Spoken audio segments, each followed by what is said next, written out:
Once upon a time, in the vibrant land of Merita, where the sun kissed the earth with warmth and the winds whispered secrets to the trees, a wise elder named Baba Dirisu gathered the village under the ancient baobab. The world beyond had a crisis.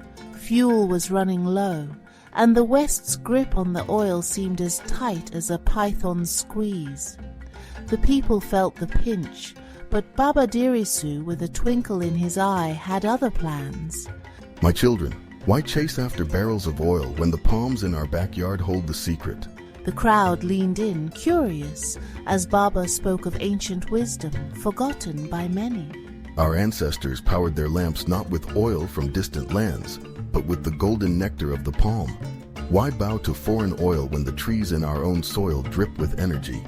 The villagers laughed, imagining palm oil-powered cars zooming past their neighbors. Baba, will my car run on fufu next? The joke sent ripples of laughter through the crowd.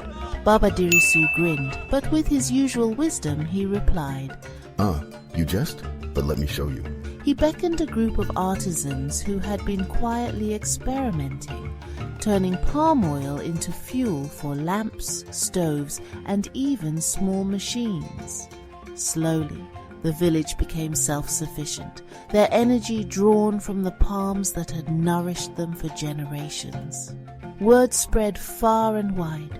While others queued at gas stations, the village of Merita ran smoothly, their air filled with the sweet scent of palm oil, their hearts with pride. One evening, as Baba Dirisu sat under the baobab watching the sunset, he chuckled to himself.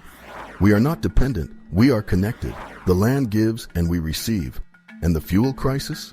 It is only a crisis if we forget where we come from.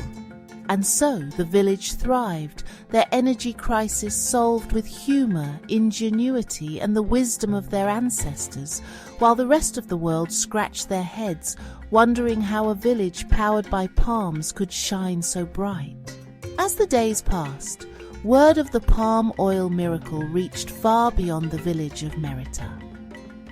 People were astonished by how the villagers had solved their fuel crisis, but there was still one question burning in everyone's mind. Can palm oil truly power our vehicles? One evening, the villagers gathered under the baobab once again, eager for Baba Dirisu's next revelation. Among them stood Ade, the village mechanic, who had always tinkered with engines and dreamed of a way to break free from the expensive, imported fuel that held them captive. He approached Baba Dirisu, excitement and skepticism in his eyes. Baba, the lamps and stoves are one thing, but can palm oil truly make our cars run? How can we turn what grows in our soil into something strong enough to power our machines? Baba Dirisu, with his signature twinkle, responded, Ade, my son, why not? The same oil that powers our lamps is but a step away from running our wheels. The question is not if it can work, but if we are willing to rediscover the wisdom in our hands.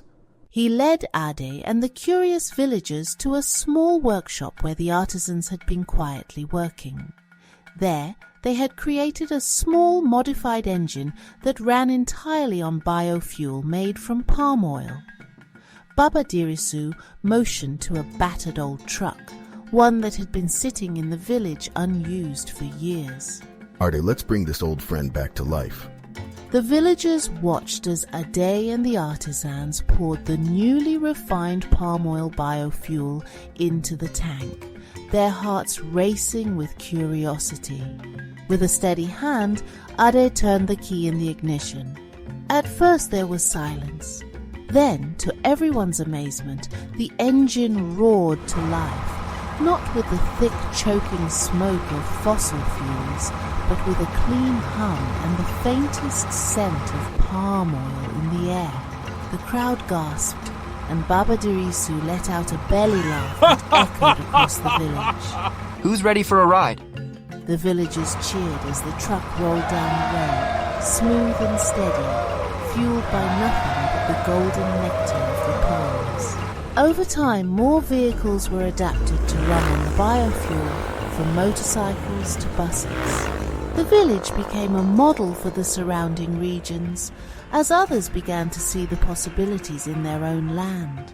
The once forgotten palm oil was now the heartbeat of Merita's energy, driving not just lamps and stoves, but engines that hummed with life and promise. One day, as Baba Dirisu sat beneath the baobab, watching a line of palm oil-powered cars zoom past, he chuckled. The West may have their oil fields, but we have our trees, and in these trees we have our future. The villagers laughed, but they knew there was truth in Baba's humour. They had not only solved their fuel crisis, but had done so by embracing the very roots of their land and their culture. And in doing so, they had created a future where Merita was no longer dependent on the whims of faraway places, but stood proudly, powered by the wisdom of its own soil. And so, the village thrived, their roads busy with palm oil-powered vehicles, their hearts light with the knowledge that true strength lay not in what they bought from others, but in what they already had. Thank you once more, dear friends, for joining us on this journey. Let us pass this wisdom to our children. Please like, subscribe, click the notification bell and share. Together, let us nurture Merita wisdom and support its mission in creating African Indigenous education resources for all families.